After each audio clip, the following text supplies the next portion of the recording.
rotacional, né? O rotacional é o gradiente da divergência menos o laplaciano.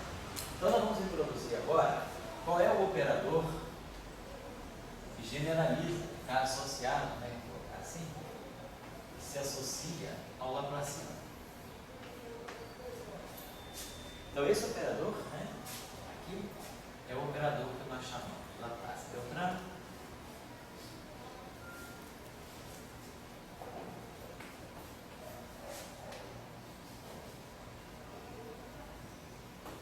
E ele é definido, ele mistura tanto o derivado exterior com a codiferencial, porque ele tem que envolver a divergência, quer dizer, ele cria a divergência do gradiente. Então a divergência envolve o Laplace-Beltrame, envolve a codiferencial e o gradiente envolve a derivada exterior. Então esse operador aqui, que é o que nós chamamos de Laplace-Beltrame, ele é definido dessa forma, não delta. Quem que era um esperto de Laplace-Beltrame? Era o Minhaco ou o Luciano? Quem tem? Quem que era um esperto? Eu acho que era o Minhaco. O Minhaco. Então, Laplace-Beltrame, vamos ver por que isso aqui generaliza a noção do Laplaciano. Então, isso aqui observe que a derivada exterior aumenta a forma de uma unidade. A codiferencial diminui. Então, a ação sucessiva desses dois operadores leva uma P-forma numa P-forma. Aqui é a mesma coisa. Esse cara leva uma P-forma numa P-1. Mas esse cara joga mais um de novo, então ele restitui. Então, o Laplace-Beltrame, ele atuando numa P-forma, ele dá de novo uma P-forma. Ele sempre dá uma P-forma. Então, vamos fazer só para a gente verificar por que isso aí está dando o Laplaciano.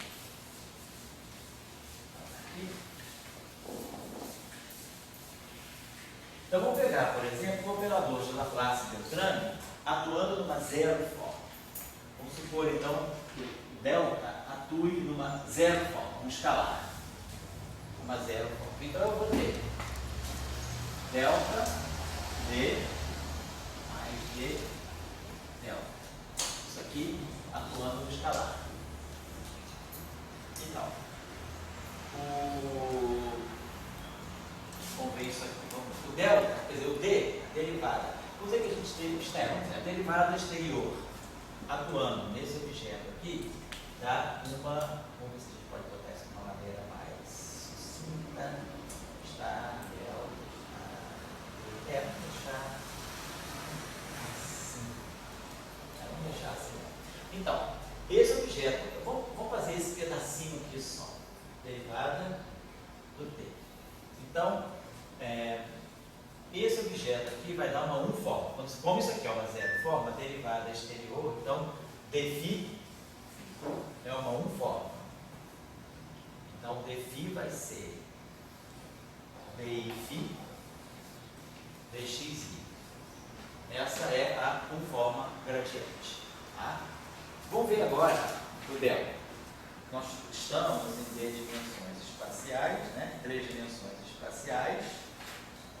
O nosso delta, ele vai ter uma zero forma, dá 1, 2, 3. Então, 3 dimensões. Então, o nosso delta, vou colocar aqui, o nosso delta é estar e estar. E nós temos o fator menos 1 elevado à dimensão vezes P mais 1. Então, para uma zero forma, isso aqui é a definição, né? Quer dizer, como nós acabamos definindo o Laplace, a codiferencial para uma P forma em 10 dimensões. Tá?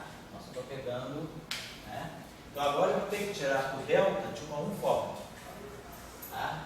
O operador delta é isso aqui, para uma P forma.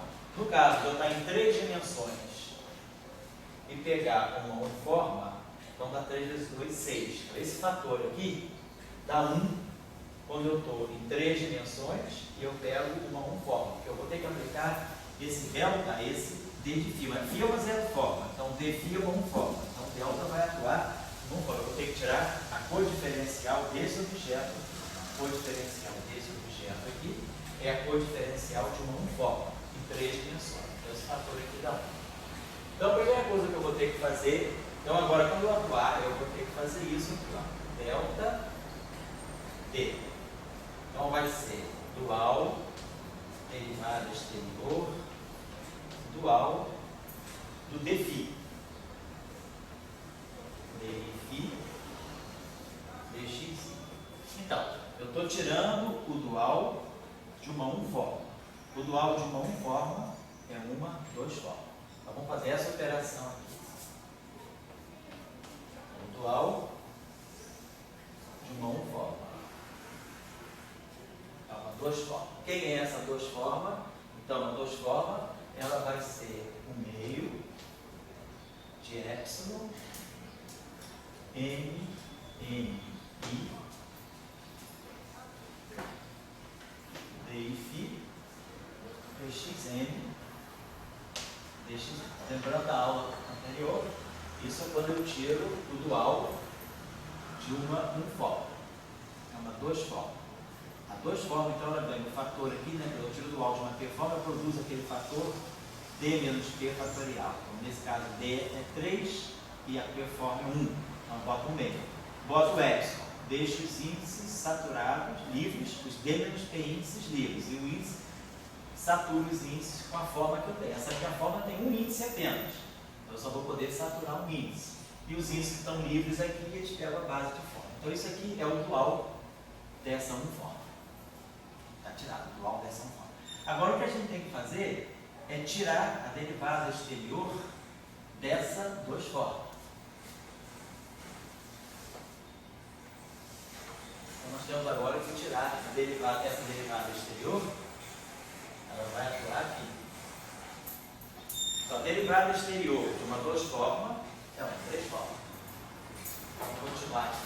Isso aqui.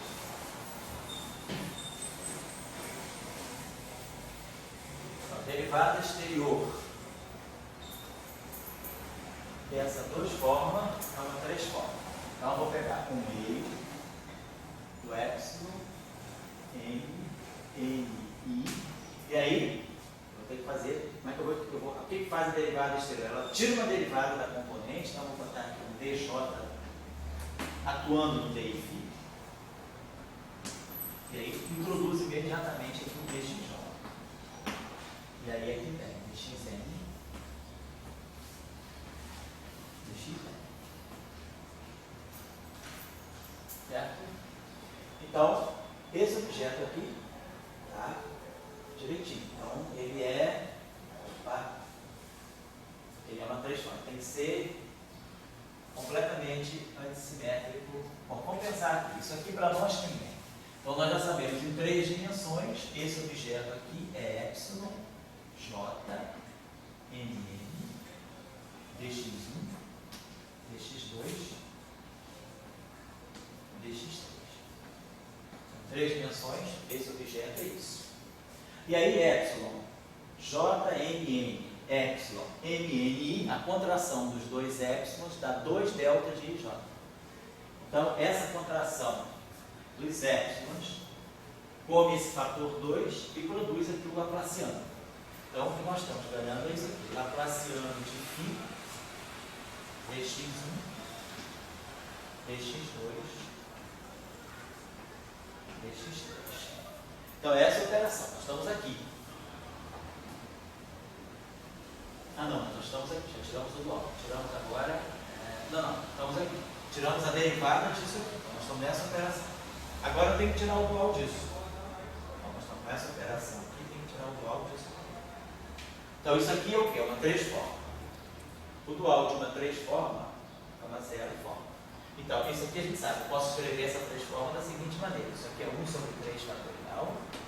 Epsilon i j kappa, laplaciano de φ, dxi, dxj, dx kappa. Isso aqui é uma outra maneira de escrever isso aqui. Não lembrar isso aqui. Então, isso aqui, essa operação aqui está para nós. Isso aqui é o d disso aqui. Então, agora, só falta fazer a última operação, que é tirar o estar disso. que eu preciso fazer agora, deixa eu tirar aqui.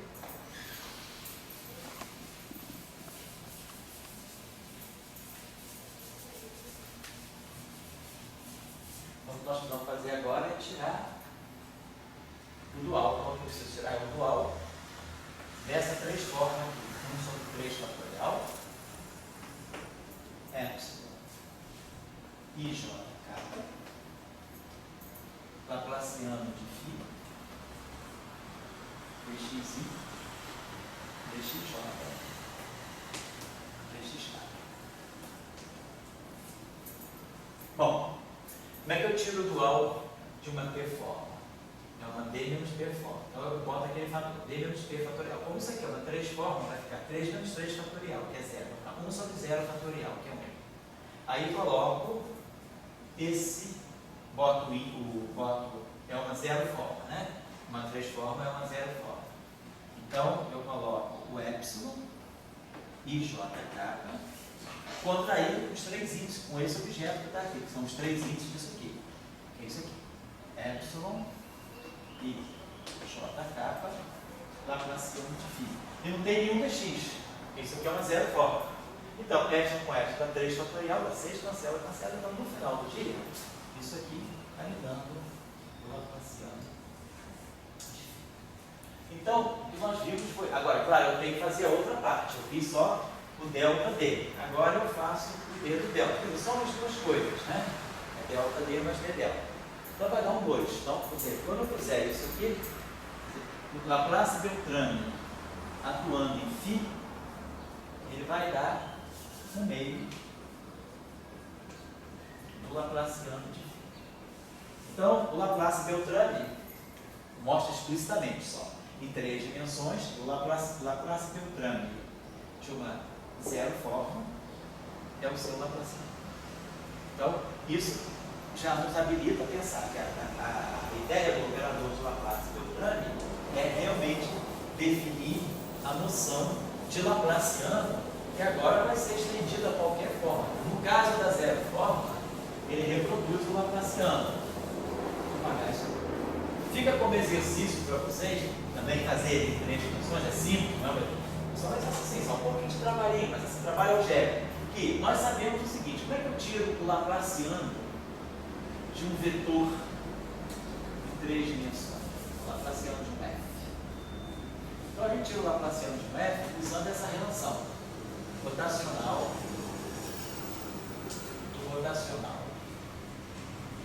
de f. Que a gente sabe, se eu colocar isso, essa expressão aqui em coordenadas cartesianas, dá d2 dx2 de f, mas se eu for para coordenadas numéricas, essa expressão aqui eu tenho que ter cuidado, porque eu não vou poder aplicar a expressão do Laplaciano no vetor, eu só conheço a expressão do Laplaciano por escalar. Então, quando a gente quer tirar o Laplaciano de um vetor em qualquer coordenada, a gente usa essa expressão. Rotacional é o gradiente da divergência, calcula a divergência do campo. Rotacional do rotacional é gradiente da divergência menos aquilo que é o Laplaciano de f. Então, a prescrição que nós temos para calcular o Laplaciano de um vetor em geral é essa aqui. O Laplaciano de um vetor é, na verdade, o gradiente da sua divergência menos o rotacional do seu rotacional. Então, se eu tiver um sistema de coordenadas qualquer arbitrário, a melhor forma de eu calcular o Laplaciano de um vetor é obedecendo essa expressão aqui. Eu pego a divergência do vetor, depois calculo o seu gradiente e tiro 2 vezes o rotacional do vetor. Essa é a melhor prescrição para eu calcular o Laplaciano de um vetor, qualquer sistema de coordenadas. Então, nós vamos usar essa. O exercício que vocês podem fazer é esse: calcular o Laplace-Beltrami em cima de uma uniforme. Então, suponhamos que F seja uma uniforme, que a gente vai estar generalizando essa expressão. Então, se eu pegar o Laplaciano dessa uniforme, eu vou estar fazendo isso aqui. É delta D mais D delta, atuando nesse objeto aqui. Fi dx. Então, eu vou tirar a derivada exterior dessa zero, dessa 1 forma, vai me dar uma 2 forma. Aí depois eu tiro a codiferencial dessa 2 formas, que me dá de novo uma 1 forma. Então, se a gente aplicar isso mais isso aqui, a gente vai ver que no fundo, o que vai sair para vocês vai ser isso aqui. Vai ser o gradiente da divergência menos o rotacional do rotacional. É isso aqui que vai sair desse lado. E aí a gente vê que isso é justamente o laplaciano de um vetor. Então, desenvolvendo o lado direito, ΔD mais dΔ aplicado naquela forma, a gente vai ganhar exatamente o gradiente da divergência menos o rotacional do rotacional, que é o que dá o laplaciano do vetor. Então, essa é a ideia. O Laplace-Beltrami, então, é um operador que em qualquer dimensão calcula o laplaciano de qualquer forma, que não seja trivial, né? Então, essa é a ideia do Laplace-Beltrami. Deixa eu ver se tem alguma relação importante sobre ele. Vamos ver aqui.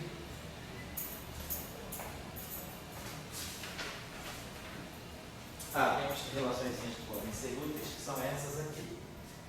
A derivada exterior do Laplace-Beltrami, eles comutam. Então, a derivada exterior do Laplace-Beltrami é o Laplace-Beltrami da derivada exterior. E a mesma coisa com a coderivada. Coderivada Laplace-Beltrami é igual a Laplace-Beltrami coderivada. Depois tem uma outra relação interessante, que é essa aqui.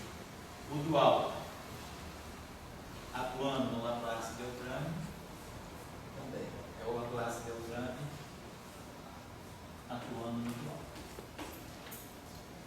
Então são as relações que eu diria que podem ser úteis para vocês. Mas eu vou botar só um exercíciozinho, vou fazer uma manipulaçãozinha aqui só para a gente ver o que pode dar para baixo.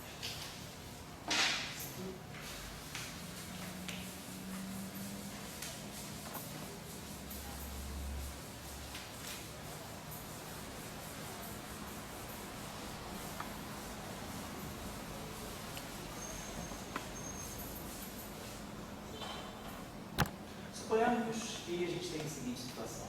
Suponhamos que eu quero tirar a derivada exterior. Aqui eu tenho o dual.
Estou chutando uma expressão mal um pouquinho assim.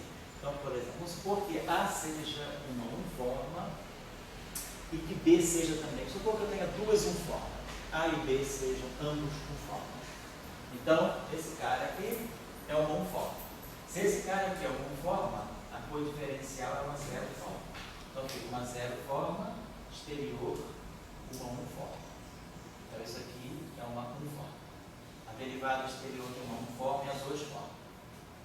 O dual de uma 2 formas, vamos dizer que eu esteja em 3 dimensões, vamos dizer que eu esteja em 3 igual a 3. O dual de uma 2 formas, então isso aqui é uma 0 forma, isso aqui é uma 1 forma. Então no final do dia isso aqui é uma 1 forma. Isso aqui é uma 2 forma, isso aqui é uma 1 forma, e aí a derivada exterior no final do dia é uma 2 forma. Então no final de tudo isso é uma 2 formas. Só estou em 3 dimensões, né? Porque se isso aqui é uma 1 forma, a codiferencial é uma 0 forma. 0 forma vezes 1 forma, 1 forma. Derivada exterior de uma 1 forma, 2 formas. Dual de uma 2 forma, 1 forma. Derivada exterior de uma 1 forma, 2 formas. Então isso aqui no final de tudo é uma 2 formas. Então a gente pode aplicar, por exemplo, aqui, né, a regra de Leibniz. A gente pode aplicar derivada exterior dual. Derivada exterior A, exterior delta B. Agora, isso aqui é uma forma. Então, eu tenho um dx só. Essa derivada exterior, quando ela passar para cá, para atuar aqui, ela tem um dx também. Então, como isso aqui é uma forma, essa derivada exterior a gente commuta. Então, vai ficar menos A exterior, derivada exterior, delta G forma. Então, vamos para essa expressão aí. Bom, então o que a gente pode fazer para melhorar aqui? A derivada exterior e o dual, eles têm uma relação. A derivada exterior e o dual, derivada exterior dual tem essa relação aqui que nós tínhamos. Dual por diferencial é igual a menos 1 elevado a P mais 1, P forma, né? Diferencial dual. Então eu posso ter essa relação, né? Se eu multiplicar isso aqui, menos 1 elevado a P mais 1. Se eu multiplicar ambos lados por menos 1 elevado a P mais 1, menos 1 elevado a P mais 1, esse menos 1 elevado a P mais 1 está sempre. Então fica menos 1 elevado a P mais 1, dual, na cor diferencial, e a derivada do dual. Então vamos fazer isso, vamos supor que a derivada, é a melhor coisa é deixar o dual no final. Então, tirar a derivada do dual é a mesma coisa que usar essa relação. Como esse objeto aqui é uma 2 forma, isso aqui é uma 1 forma, isso aqui é uma 0 forma. 0 forma, isso aqui é uma 2 forma, 2 forma. Isso aqui é uma 1 forma. Isso aqui é 0. Então, isso aqui é uma 1 forma. 1 forma, 2 forma, 2 formas. Quando está dentro do parênteses, é uma 2 forma. Então, eu estou usando essa relação aqui. Ó. A derivada exterior atuando no dual é a mesma coisa que o dual com a cor diferencial. Com esse fator menos 1 elevado a P mais 1. Como P é uma 2 forma, como nesse caso aqui é uma 2 forma, P é 2. Então, tem um fator menos 1. Então, essa expressão está menos 1. Delta, aí eu vou ter o dual,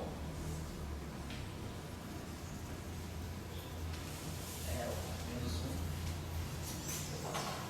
deixa menos estar delta, e aí vamos ter CA, o E de delta B, menos A, exterior, delta, e delta. Agora, a cor diferencial, não temos assim uma regra de Leibniz, acho que não tem uma regra de Leibniz diretamente para ela, porque ela tem uma operação de dual no meio, né? Isso aí.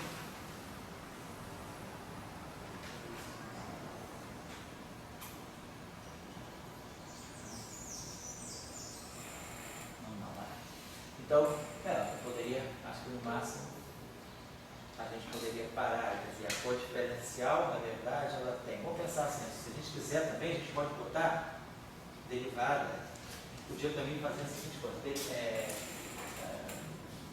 como estava, você tinha derivada do dual, né? A cor diferencial, ela tem estar, de estar.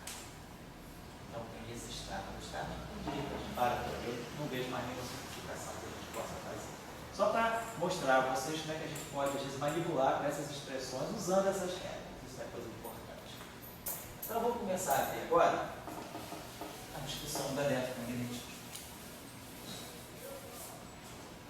Então, vamos pensar o seguinte, já vamos pensar que a gente está fazendo eletromagnetismo direto no espaço de Minkowski. A gente já sabe do espaço de Minkowski, que é o espaço de uma métrica, né? Métrica mais, menos, menos, menos. Então, a gente já sabe que o potencial, quer dizer, na verdade, a gente sabe que o potencial eletromagnético, né, na teoria relativística, a gente escreve dessa forma. Esse quadro vetor é o potencial elétrico sobre C e o potencial vetor. Então, isso é uma uniforme. Então, nós vamos associar o nosso potencial a uma uniforme. field strengths, né, quando a gente define, né, lá o que é o nosso field strengths para nós é dmi, ami, menos dmi, ami. É a nossa matriz que contém, né, os campos elétrico e magnético.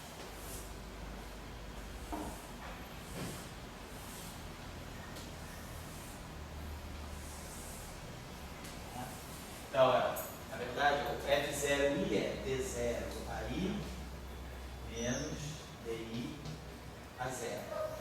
Então, fica menos 1 sobre C DDT do lá, menos o gradiente.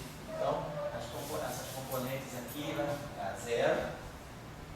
Componente 1 do campo elétrico sobre C, componente 2 do campo elétrico sobre C, componente 3 do campo elétrico sobre C, menos é 1 sobre C, menos é 2 sobre C, menos é 3 sobre C. 0. Depois isso aqui é DI a J, menos J ali, é menos, né, sobre JK, menos X,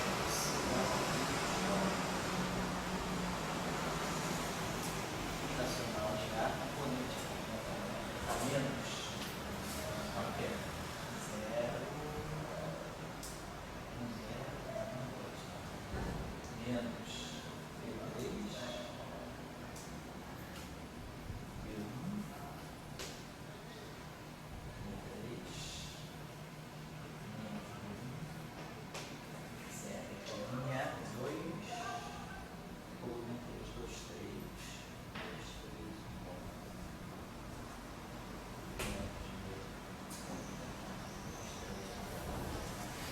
que é linha 1, coluna 3. Que é menos P1, P1, P2, P1. Mas olha, então, os campos eletromagnéticos estão aí. Então, se F é uma dos-forma, e ela é o rotacional de uma forma, então, para nós, o F é isso aqui. F igual a dA. Isso aqui é uma uniforme. Isso aqui é justamente a derivada exterior de uma uniforme, é uma dos-forma que faz o papel do rotacional. Então, o meu F I, deixa eu ver aqui, tá? Só para colocar aqui para vocês, né? Se o meu A é uma uniforme, nós vamos escrever o A. Nós estamos fácil de encontrar. Quem é A? A é uma uniforme. Então vamos escrever o A dessa forma. A é o AMI dxmi. Os índices do espaço de impostos nós estamos chamando de índices Mi. 0, 1, 2 e 3. Então tá lá. E essa é a uniforme de Gauge. Então vamos tirar a derivada exterior de uma uniforme. Derivada exterior de uma uniforme vai ser a derivada exterior disso. Como é que eu tiro a derivada exterior? Tiramos a derivada da componente. Introduzimos aqui a derivada dxi e dxi. Como se fossem índices I e J, não diferente, tudo igual. Como a combinação dxi e dxi é antissimétrica, tem que tirar a parte antissimétrica aqui. Então isso aqui fica 1 meio de dmi a mi menos dmi a mi dxi dxi. Então a gente ficou. Agora, como faz assim? Então isso aqui, ó, como esses índices são livres, né, são saturados, então eu posso trocar, nada me impede de chamar mi de mi e mi de mi. Então essa expressão aqui, ó, 1 meio de dmi a mi menos dmi a mi. A mesma, só essa expressão é idêntica de cima, só troquei os nomes dos índices. Então a gente chegou a essa conclusão. Então, quer DA, tá certo. Quer DA. Então, nós chegamos à conclusão que nós definimos uma dos-forma F, que é DA, que pode ser escrita assim, ó, 1 meio desse objeto, F mini, que é dmi a mi menos dmi a mi, dx mi, dx. Então, o F, quer dizer, o coeficiente, né, quer dizer, a componente dessa duas formas é justamente o tensor de Maxwell. Então, automaticamente, basta eu definir isso, que ao tomar a derivada, eu vejo que eu ganho exatamente aquilo que nós identificamos como F mini. Então, o F mini de Maxwell, field strength no campo de Maxwell, é, na verdade, essas duas formas. E aí, todo mundo fica claro, então, se o meu F é o dA, daqui tem duas coisas que são imediatas. A derivada exterior ao quadrado é sempre zero. Então, se eu acrescentar a esse A derivada, isso aqui é uma uniforme. Então, a derivada de uma zero forma é uma uniforme. Se eu acrescentar a derivada exterior de uma zero forma qualquer, isso aqui vai dar D2 igual a zero. Então, olhando para essa equação, a gente vê que se eu acrescentar ao A, se eu definir uma linha que difere do A por essa uniforme, então eu tenho que F é dA', que é igual a dA. Por quê? Porque a derivada exterior ao quadrado é zero. Então a simetria de Gauge fica imediata. A gente sabe que esse objeto aqui, sendo uma uniforme, ele pode receber essa uniforme. Essa é uma questão, aliás, que eu queria chamar. Quer dizer que a ZM, você poderia ter um polinômio alfa que tanto faz. Tanto faz, não importa. Aqui pode ser qualquer coisa. Qualquer coisa. Só queria chamar a atenção de vocês para uma discussão que se chama o lema de Poincaré, que é o seguinte: sempre a derivada exterior de uma P forma qualquer, a derivada exterior ao quadrado é sempre zero. Derivada exterior ao quadrado. Aí a pergunta é: se a derivada exterior de uma certa forma é igual a zero, se isso aqui é igual a zero, claro, uma solução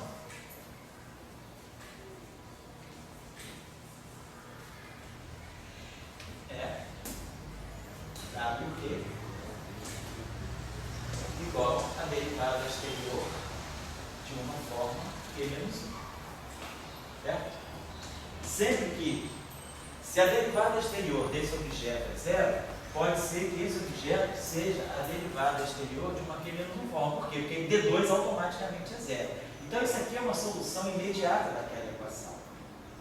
Tá? Isso aqui significa o seguinte: se eu tiver rotacional de um vetor igual a zero, eu sei que se esse vetor for o gradiente de um escalar, obviamente o rotacional do gradiente é imediatamente zero. Então uma solução imediata dessa equação é que V seja o gradiente de um escalar.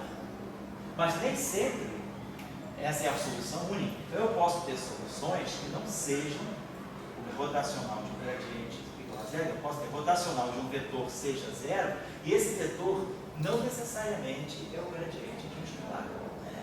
Por exemplo, o que acontece quando a gente, por exemplo, pega o campo magnético de uma corrente infinita ou unidimensional. Quer dizer, aqui no espaço todo, a corrente está concentrada aqui. Então, todo o espaço, quer dizer, meu campo magnético, a gente sabe lá, né, μ0 vezes a carga que está sendo vezes a corrente sobre 2πr φ chapéu. Então, esse aqui é o campo magnético produzido por esse condutor unidimensional infinito com corrente ímpar, estacionária, simetria, né? Simetria, esse é o campo magnético. Aqui fora, a corrente está toda aqui. Então, fora do fio, fora do condutor rotacional de B é μ0 J. A corrente está aqui. Então, em qualquer ponto do espaço fora da corrente, a corrente é zero. J, fora do condutor, o J é zero. A corrente está toda concentrada aqui. É uma função delta, né, no eixo dos eixos. Então, isso aqui é zero. Agora, B. Se esse rotacional de B é igual a zero, esse D aqui, será que ele necessariamente é o rotacional de uma função? Será que existe uma função única, não singular, cujo D tal seja o rotacional, seja o D de um escalar? Esse B aqui, né? Será que esse D aqui é o gradiente de um certo φ? Rotacional é zero, então você vai receber o gradiente, a gente sabe que isso não é verdade. A gente sabe que D é rotacional de um potencial em torno, mas não o gradiente de um potencial estável.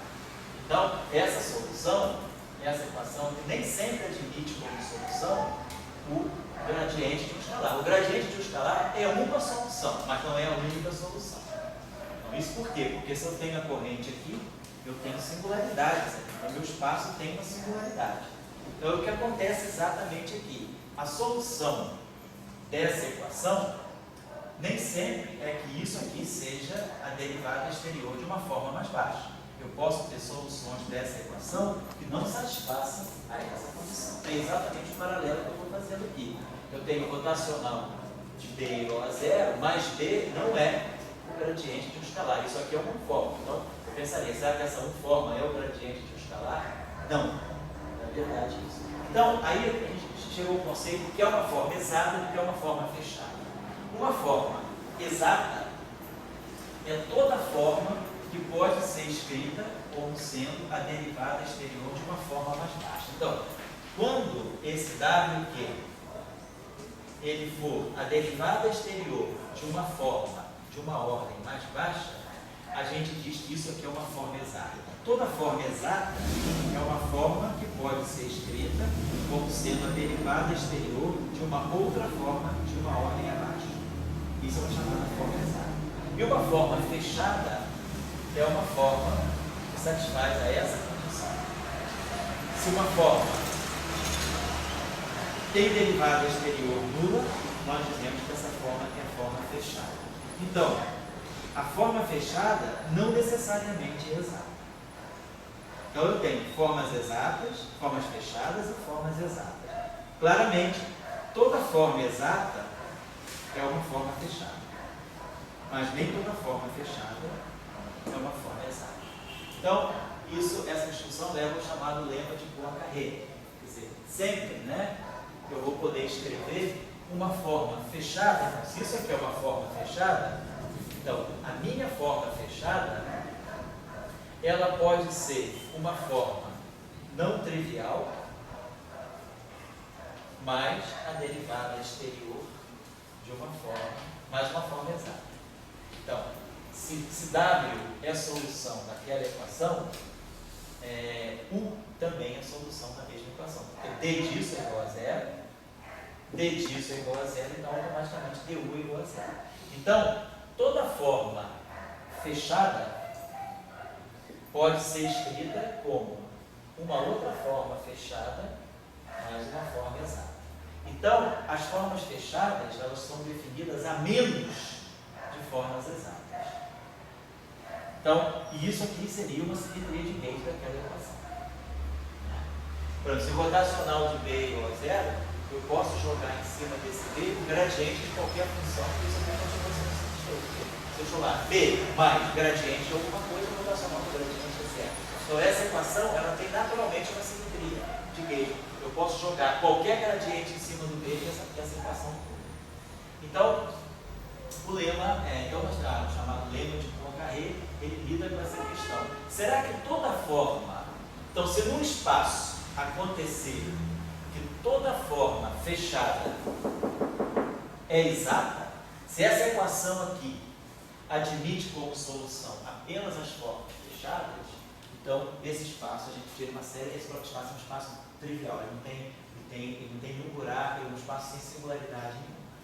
Então, essa discussão de forma exata e de forma fechada é uma maneira boa também de a gente começar a perceber quais são as singularidades que eu tenho nesse espaço. Então, é só para saber a definição, saber então, o que é uma forma exata e o que é uma forma fechada. Então, o tensor de Maxwell, ele é uma forma fechada, ele é uma forma exata. Porque o tensor de Maxwell é a derivada exterior de uma forma. Então, isso aqui é sempre uma forma exata. Então, a primeira conclusão, se isso aqui é exata, toda forma exata é fechada, porque DF é identicamente zero. Então, uma identidade. E se isso aqui acontece, eu tiro D disso, e tiro D disso, D2 é zero. Então, DF é igual a zero. Essa identidade aqui é o que nós chamamos de identidade de Bianchi. É uma consequência imediata do fato de F ser uma duas-forma exata. F é uma duas-forma exata. Então, isso que dá a identidade ampliando. E nós já sabemos como tirar o conteúdo dessa equação aí. Eu tenho uma duas-formas.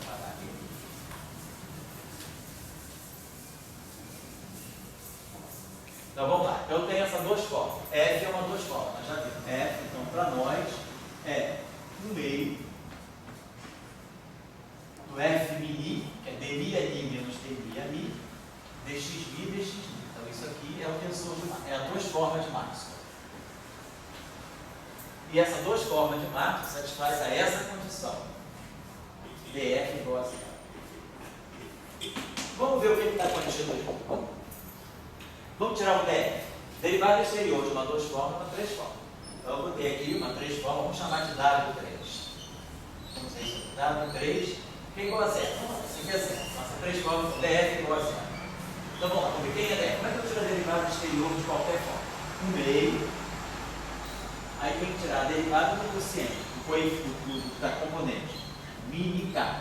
dk de f mini. E aí imediatamente introduz dxk, dxmi, dxmi. Beleza, então temos isso aqui. Agora, esse objeto aqui é completamente antissimétrico em capa mini. E eu tenho esse coeficiente aqui. Então, é claro que eu vou ter que tirar a parte completamente antissimétrica do coeficiente que está ali na frente. Então, nós sabemos como é que eu tiro. Então, esse objeto que está aqui, deixa eu escrever isso aqui, nós vamos chamar esse objeto que está aqui, é um W capa mini. Está incluindo o meio, tá? Vamos chamar isso tudo aqui para mim, é um W capa mini. Como é que eu tiro a parte completamente antissimétrica desse objeto? Então, a parte completamente antissimétrica, a gente representa assim, né? Isso significa completa antissimetria. Como é que eu defino a parte completamente antissimétrica de um objeto de rango 3? Um sexto dessa combinação. W, capa mini, mais W, mini capa, mais W, mini capa mini. Menos W, mini capa mini, menos W, capa mini, menos W, mini capa. Com isso aqui eu tenho certeza que eu produzi um objeto que é completamente antissimétrico nos três índices. Cada vez que eu passar um índice pelo outro, está vindo isso. Não aquelas propriedades que a gente sabe. Ele está vindo como se fossem as propriedades do Lelitino. Então, isso aqui é a parte completamente antissimétrica desse objeto. W mini K. Só que agora eu sei quem é W mini K. W K mini é o meio de DK para F mini. Então, essa expressão aqui vai ter um meio, cada termo desse. Cada um desses é um meio daquilo. Então, vai ficar um meio, vai ficar um 12avos. Então, esse primeiro termo vai ficar dk F mini mais dmi, esse termo aqui vai ficar dmi F mk, esse cara aqui, dmi F k para mim. Estou substituindo agora os W. Esse W aqui, menos dmi F k para mim, menos dk F mini, menos dmi F mk. Então agora é só olhar. Esse cara aqui, ó, dk F mini, dk F mini, como F é antissimétrico, esse termo aqui cai fora e bota um fator 2 aqui. Esse termo com esse termo. Esse cara aqui, ó, é o oposto desse. Esse capa aí é menos de capa. Então esse termo aqui desaparece e joga um fator 2 aqui também. E a mesma coisa aqui, ó. De capa é capa aqui. Então isso aqui desaparece. Um fator 2 aqui.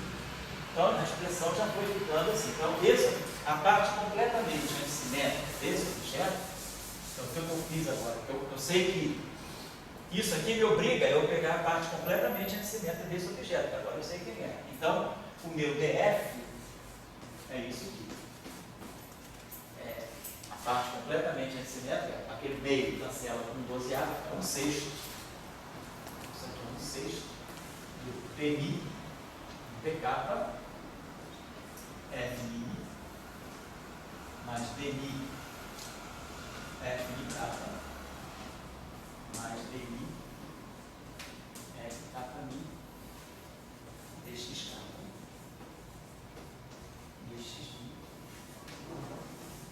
dxi. Então isso aqui agora, ó, uma transforma e o coeficiente dessa, isso aqui é o coeficiente dessa transforma, 1/6, como toda transforma, 1 sobre 3 fatorial, coeficiente dela, eu posso chamar de um W capa mini, e é completamente aximétrico. Agora, isso aqui é igual a zero. Pelo lema, pelo lema de Poincaré, D2 é igual a zero. F é dA, então dF é igual a zero, porque F é dA. Então, se isso aqui é igual a zero, essa base, isso aqui é a base, então a gente ganha essas equações aqui. Então, o fato de dF, quando eu escrevo que dF é igual a zero, isso aqui é perfeitamente equivalente a eu escrever isso aqui, ó, d capa F mini mais dmi F mi capa mais DI F capa mi igual a zero. Então, nós sabemos lá do nosso estudo das equações de Maxwell que as equações que estão contidas aqui são as equações homogêneas. Rotacional de E igual a menos dV dt e divergência de B igual a zero. Então, essas equações de Maxwell, na verdade, em termos de formas diferenciais, ficam bem simples. Eu posso escrever dessa maneira. Por outro lado, nós sabemos também que eu posso escrever o F,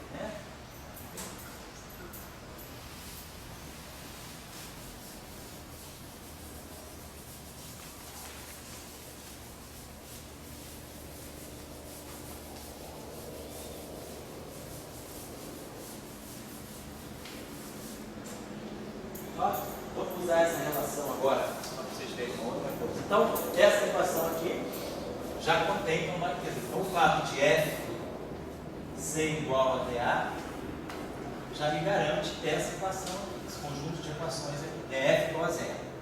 Então, são Bianchi, são as identidades de Bianchi, que são as equações de Maxwell homogêneas, Maxwell sem fontes, Maxwell homogêneos.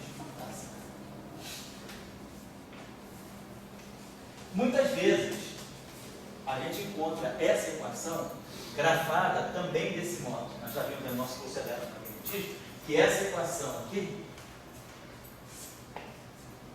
pode ser escrita assim, dmi do F dual e I igual a zero. O F dual é claro. Então, vamos ver como é que eu posso fazer. Vamos pegar aquela identidade que a gente... Quem é D em função da codiferencial?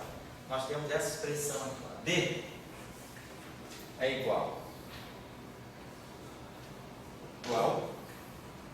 codiferencial dual, e aí aquele fator corretivo, menos 1 elevado à dimensão do espaço, a ordem da forma, mais 1. E mais, nesse caso aqui, a métrica é a métrica de Minkowski. Então, a métrica é indeterminante menos 1. Então, aparece aquele fator psi, que me dá um sinal, que é igual a psi sobre o ponto, é o sinal do determinante. Então, esse cara aqui, se vocês estão lembrados, quando ele está no espaço, mas lembra que, como essa equação é homogênea, esse cara, para nós, nesse caso aqui, esse cara é menos 1. Então, menos 1 com menos 1 vai dar 0. O espaço é quadridimensional e essa forma que eu vou querer atuar com essa expressão, esse D aqui, vai atuar numa duas formas. Eu quero atuar com esse D, que é isso, dessa forma. Eu posso expressar o D em função da codiferencial através dessa relação. Então, esse D eu vou querer atuar numa duas formas. Então, isso aqui é 4. Isso aqui é 2. 4 vezes 2, 8. Isso aqui é menos 1 com 1, 0. Mas vamos esquecer, mesmo que eu não coloque isso aqui, porque essa equação, como ela é homogênea, não importa se ela é mais ou é menos, senão não vai importar. Então, basicamente, o que é importante para nós dessa equação é esse pedaço aqui.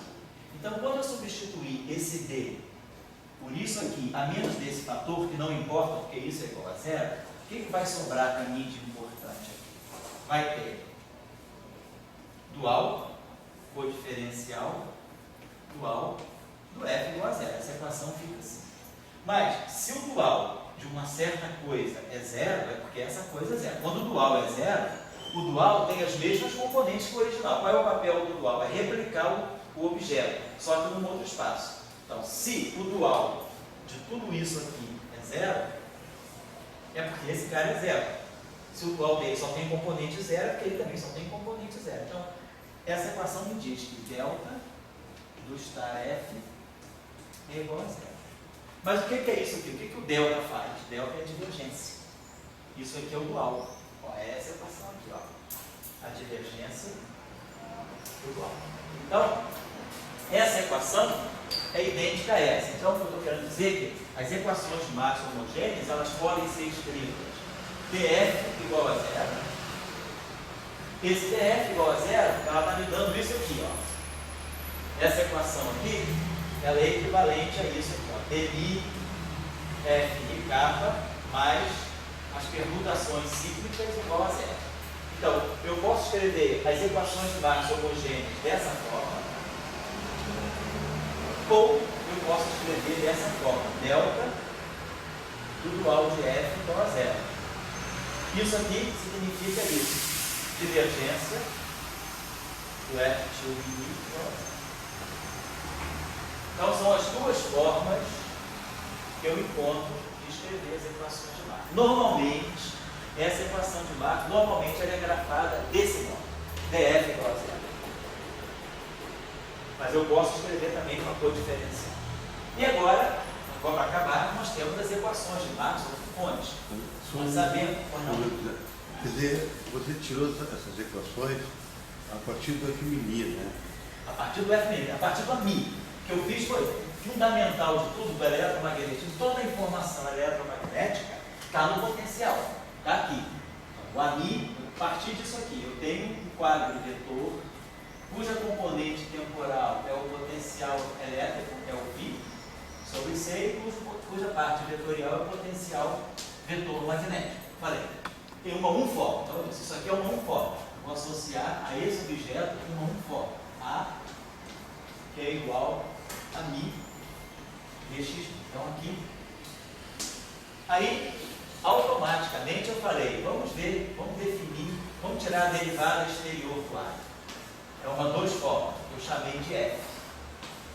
E aí, ao definir esse objeto, eu vi quem era esse f. Eu vi que esse f tinha essa característica. Esse f é um meio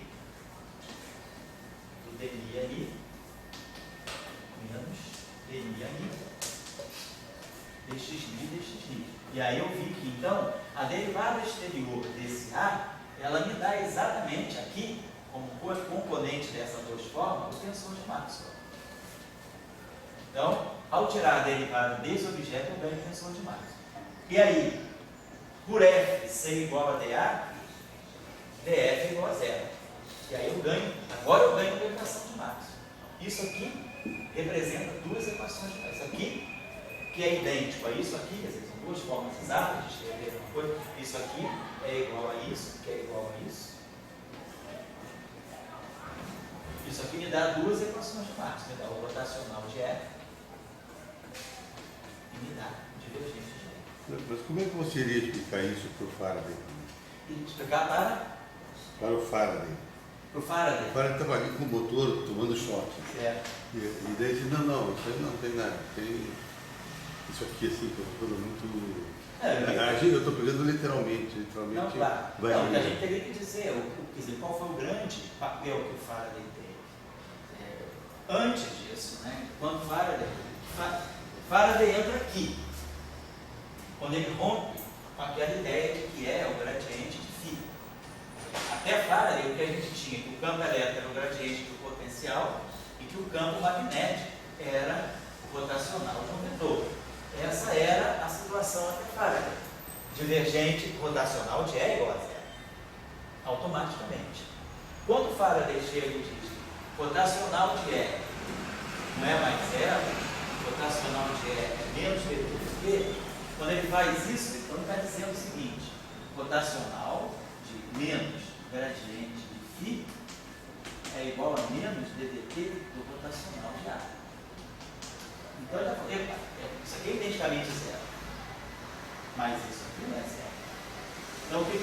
Faraday fez? Ele pegou essa equação aqui, fez a seguinte coisa, ele trouxe, juntou esses dois termos em um só, então ele botou tudo sob a forma de um rotacional. Então ele pegou o rotacional de menos gradiente de φ, menos, quando isso aqui, perdão. Então, para que isso, então isso aqui é o rotacional de E. Isso aqui nunca é zero, mas isso aqui é zero. Então, o único jeito dessa equação, não tem um, ele não falou isso, mas se vê logo, se ele me dá essa informação, ele diz, o rotacional de E é menos dBdt. O que eu sei até hoje é que o E é menos gradiente de φ. Então, isso aqui não bate com isso, porque isso aqui é zero, mas isso não é zero. Meu campo magnético está variando. Essa variação não é nula, mas isso aqui é nulo, então eu tenho que consertar. Então, E não pode ser gradiente de φ. Então, para que isso aqui seja verdade, eu tenho que jogar em cima do E um dAdt. Se meu campo elétrico ganhar, não só isso, mas por isso aqui, quando entrar aqui, bate com isso, dá uma identidade. Então, o que o Faraday, quando ele tirou aqui a corrente aqui de indução, na verdade, o que ele fez foi uma reformulação, dizendo, não, o potencial magnético, ele entra no E. O campo elétrico e o campo magnético não têm potenciais independentes. Na verdade, esse cara que gera o B, ele também gera o A desse modo. Então, o que o Faraday fez foi isso, colocar esse termo aqui. Mas, colocar esse termo aqui, significa isso. Então, você pode dizer para o Faraday que ele já sabia que essas duas formas existiam. A experiência dela confirma essas duas formas. Que ali, sim, dali você tira que é menos gradiente de φ menos de A daqui. E B é rotacional de A. B continua sendo rotacional de A. Então, Faraday entra aqui. A construção importante dele foi justamente na relação entre campo e potencial. Faraday propiciou que isso aqui me dê isso. Então, se a partir do A eu crio esse objeto, claramente é uma duas formas. Então, Faraday me disse isso aqui. Na verdade, o que Faraday me ajudou foi dizer que F é igual a dA. É aí que está a experiência do Faraday. F é igual a dA. E aí, óbvio que F igual a zero, bate com a experiência dele. Mas ele me ajudou a entender que esse F é um dA. Se não fosse Faraday, isso aqui não tinha. Então, isso aqui seria uma forma exata. F é gradiente de φ. Então, F não poderia ser o gradiente de uma forma. Isso aqui seria sempre uma zero forma. O E seria o gradiente de uma zero forma e o B o rotacional de A. E o B, então, é como se eu tivesse uma zero forma e uma forma independência. Isso aqui gera uma coisa, isso aqui gera outra. Aí Faraday me mostrou que eu tinha que introduzir o potencial vetor magnético na expressão do campo elétrico e depois veio o Maxwell com a corrente de deslocamento que bota aqui, que não está aqui. Então, aqui nós reproduzimos tudo de Faraday. Agora a gente tem que introduzir uma corrente de deslocamento. Temos que introduzir agora quais são as equações que dão a divergência de E o rotacional de B. Então eu preciso agora de uma equação que dê a divergência de E no rotacional de B. Então deixa eu apagar isso aqui só para finalizar. Para a gente assim que é mais assim, está querendo entender alguma coisa, Sim. o que eu acho estranho, assim, você tem uma relação algébrica, você tira uma dinâmica, né? Sim. Uma relação, aquilo que pode ser uma identidade matemática, uma identidade analítica, ela te gera uma dinâmica. Mas ali também, quando a gente aprende, mas ali tinha uma relação algébrica, F igual a dA. Isso. E daí é uma relação algébrica, nada mais do que isso. Você está tirando dinâmica disso, entende? Sim. Eu acho que isso é a importância da linguagem matemática. Você está construindo uma formulação que te faz automaticamente ver que essa dinâmica ela não é tão fora do mundo assim. Ela é consequência de uma expressão algébrica, mas essa expressão algébrica, a linguagem matemática que eu uso para codificar essa informação, ela é potente a esse ponto. Eu pensaria dessa forma. É a importância, muitas vezes, na matemática e física.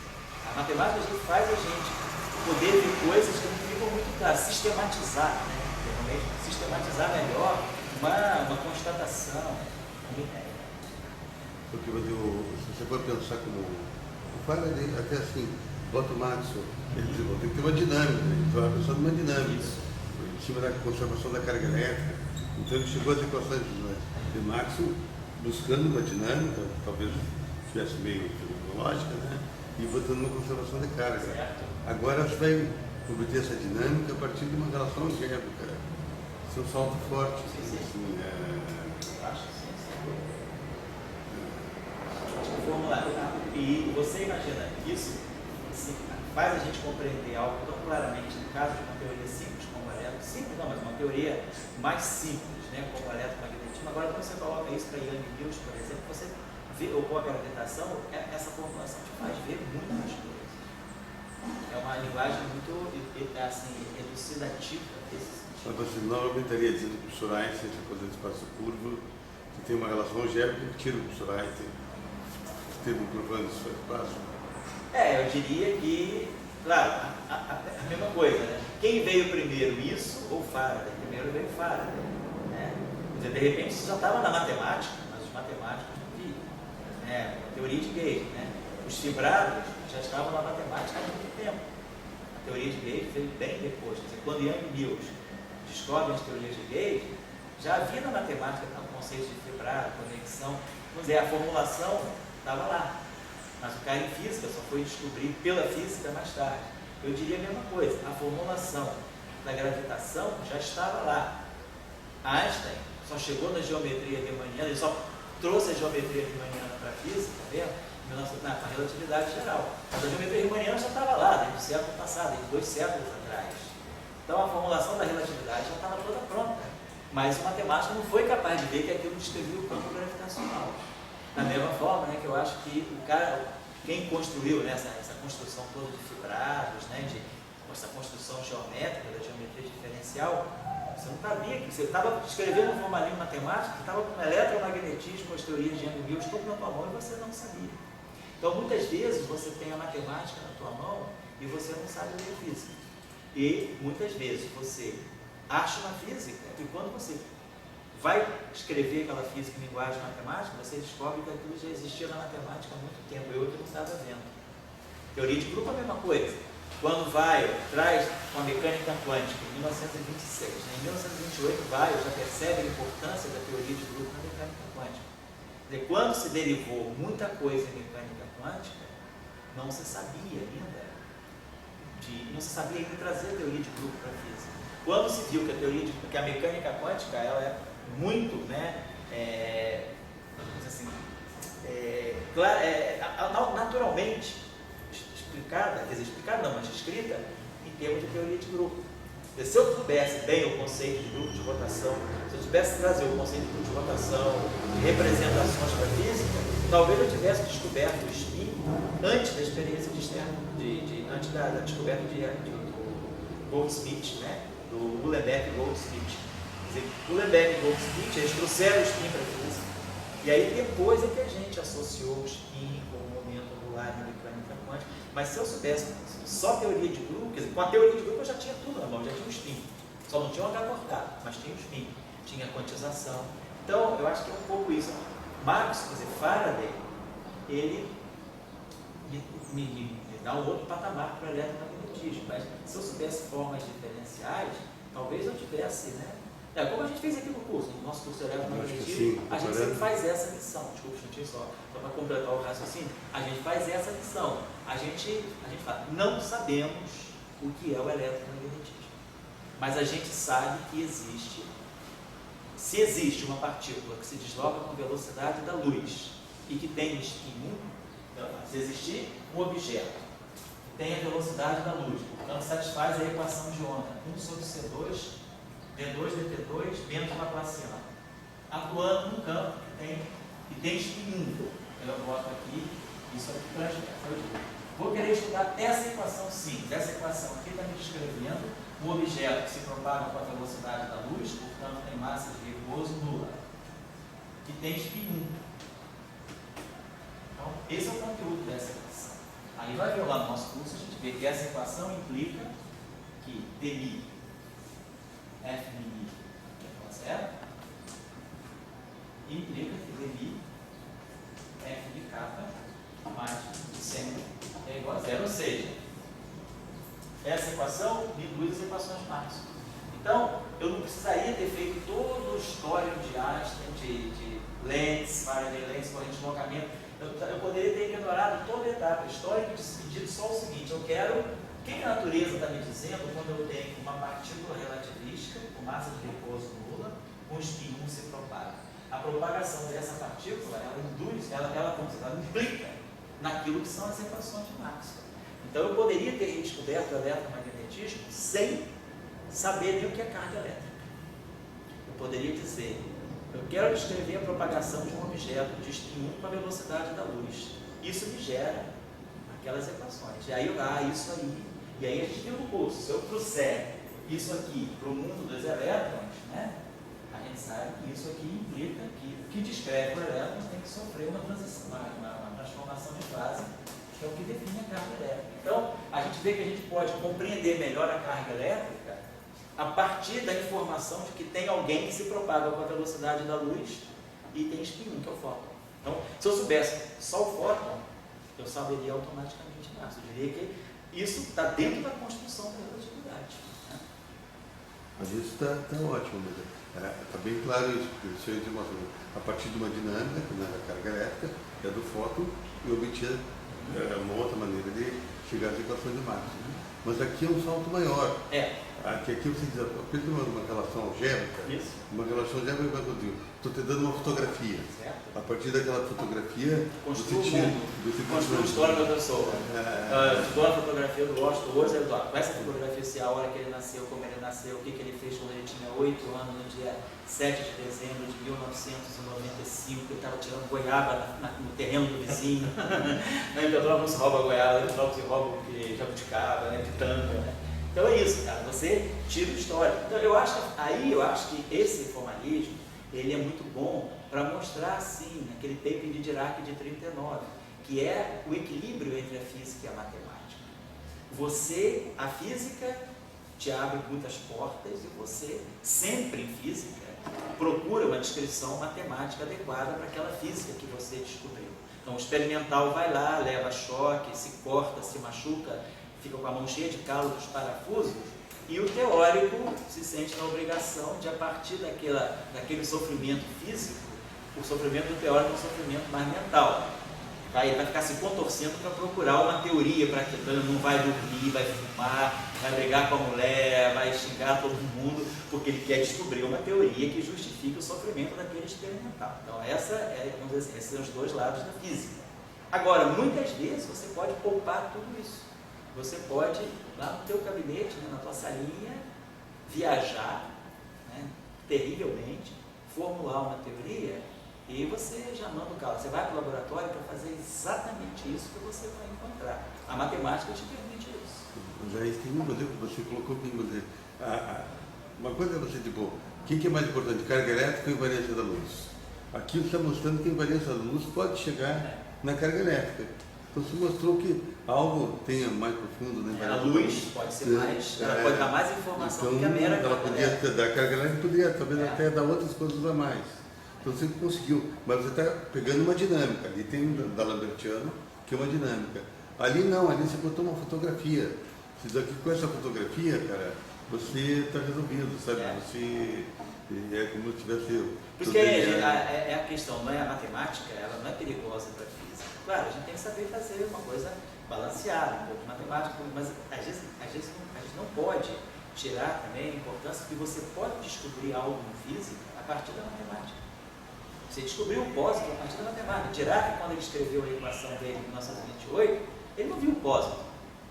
Estava lá, mas ele não via. Ele precisou ter uma equação, ele precisou estudar uma simetria, estudar algo matemático, e aí com aquela simetria ele descobriu que na natureza tem uma partícula, que é a antimatéria. Cara, isso é um salto muito grande. Você descobrir a antimatéria. Mas ali ele já descobriu.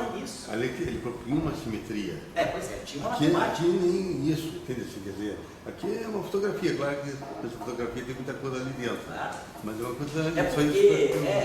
Porque a verdade, Dória, é a seguinte: você encontrou a matemática certa para descrever aquele fenômeno. Imagina que você queira calcular um campo elétrico de uma carga pontiforme e você vai usar coordenadas elipsoidais obláticas.